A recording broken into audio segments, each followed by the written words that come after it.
আসসালামু আলাইকুম ওয়া রাহমাতুল্লাহি ওয়া বারাকাতুহু। আজকে আমরা মালয়েশিয়ার পেনাং এ যাব, যেখানে আমি 2014 থেকে 2018 মধ্যে কয়েকবার গিয়েছি। তো এই পেনাংটি আপনারা জানেন, মালয়েশিয়া দেশটি 13টি রাজ্য নিয়ে গঠিত, যার মধ্যে অন্যতম হচ্ছে পেনাং। এর রাজধানী হলো জর্জ টাউন। এর আয়তন 405 স্কোয়ার মাইল এবং লোক সংখ্যা হচ্ছে মাত্র 17 লক্ষ। পেনাংয়ের উত্তরে উত্তর পশ্চিম দিকে কেডাহ এবং দক্ষিণে পেরেক রাজ্য। কুয়ালালামপুর থেকে পেনাং যাওয়ার 3টি মাধ্যম আছে, ট্রেন, বাস এবং প্লেন। আপনি ইচ্ছা করলে আপনি নিজে গাড়ি চালিয়েও যেতে পারেন সেখানে। তো আমার প্রথম পছন্দ হচ্ছে নিজে গাড়ি চালিয়ে যাওয়া। তো আপনাদের জন্য যদি সেটা সম্ভব না হয়, আপনারা ট্রেনে করে দারুণ দারুণ দৃশ্য উপভোগ করে যেতে পারবেন। তবে আগে থেকে টিকিট কেটে রাখতে হবে। কেএল সেন্ট্রাল থেকে আপনারা টিকিট করতে পারবেন। দ্বিতীয় পছন্দ হলো বাস। আপনি কোতারায়া বাস টার্মিনাল বা টিবিএস টার্মিনাল বার্সেপাদু সেলাতান থেকে 24 থেকে 40 রিঙ্গিতে পেনাং যেতে পারবেন। আধা ঘন্টা পরপর বাস ছাড়ে। আর সুবাং এয়ারপোর্ট থেকে পেনাংয়ে খুব আরামে স্বল্প সময়ে যেতে পারবেন প্লেনে করে।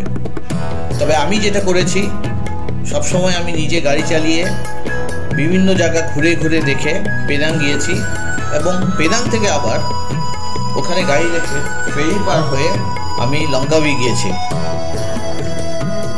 1786 সালে জর্জ টাউনে ক্যাপ্টেন ফ্রান্সিস লাইট উনি বসতি স্থাপন করেন। দ্বিতীয় বিশ্বযুদ্ধের সময় জাপান পেনাং দখল করলেও ব্রিটিশরা 1945 সালে আবার পেনাংটি দখল করে দেয়। 1957 সালে ব্রিটিশদের থেকে স্বাধীনতা লাভের পর পেনাং ফেডারেশন অফ মালয়ের সঙ্গে যুক্ত হয়। পেনাংকে সিলিকন ভ্যালি বলা হয়, কারণ সেখানে প্রচুর ইন্ডাস্ট্রি আছে এবং এটা ট্যুরিস্টদের অন্যতম একটি তীর্থস্থান। পেনাং অপূর্ব সুন্দর একটি রাজ্য। এখানে দেখার মধ্যে উল্লেখযোগ্য হচ্ছে ট্রামে করে পেনাং হিল ভ্রমণ, tropical spice garden, Fort Cornwallis, Peranakan জাদুঘর, Penang National Park, Kek Lok Si মন্দির, বাতু ফিরিঙ্গি বিচ, সাফল্ক হাউসে খাবার, খো কন্ডোসি মন্দির, ট্রিশাও রাইড, যেটাকে আমরা রিক্সা রাইড, আমাদের দেশের রিক্সা রাইডের মতো কিন্তু খুবই সুন্দর ট্রিশাওগুলো, snake temple, Little India, Tanjung Bungah floating মসজিদ, অপূর্ব সুন্দর একটি মসজিদ, বাটারবার্থে ভ্রমণ, বাতু ফিরিঙ্গিতে রাতের বাজার মার্কেট, প্লাস চুলিয়াতেও আপনি রাতের মার্কেট দেখতে পারবেন। এগুলো অবশ্যই আপনি দেখবেন। The Penang state museum, art gallery, এগুলো আপনারা পেনাংয়ে উপভোগ করতে পারবেন। পেনাংয়ের খাবার জগৎ বিখ্যাত, তার মধ্যে নাসি কান্দার অন্যতম। এছাড়া আপনারা মালয়েশিয়ার জাতীয় ফল ডুরিয়ান অবশ্যই ট্রাই করবেন। এবং যেহেতু এখানে প্রচণ্ড গরমের হাত থেকে বাঁচার জন্য সঙ্গে সবসময় ছাতা রাখবেন এবং 100+ এইটি আপনারা ঘন ঘন পান করবেন। আপনারা মালয়েশিয়ার যে কোনো জায়গায়, এমনকি রাস্তার ধারেও খেতে পারবেন। আপনাদের সহজে কোনো সমস্যা হবে না এবং বেশিরভাগ খাওয়াই সম্পূর্ণভাবে হালাল। তো পেনাং হিল একটি পাহাড়ি রিসোর্ট। এটি এয়ার ইটামে অবস্থিত। এটি জর্জ টাউন থেকে 5.6 মাইল অথবা 9 কিলোমিটার দূরে অবস্থিত।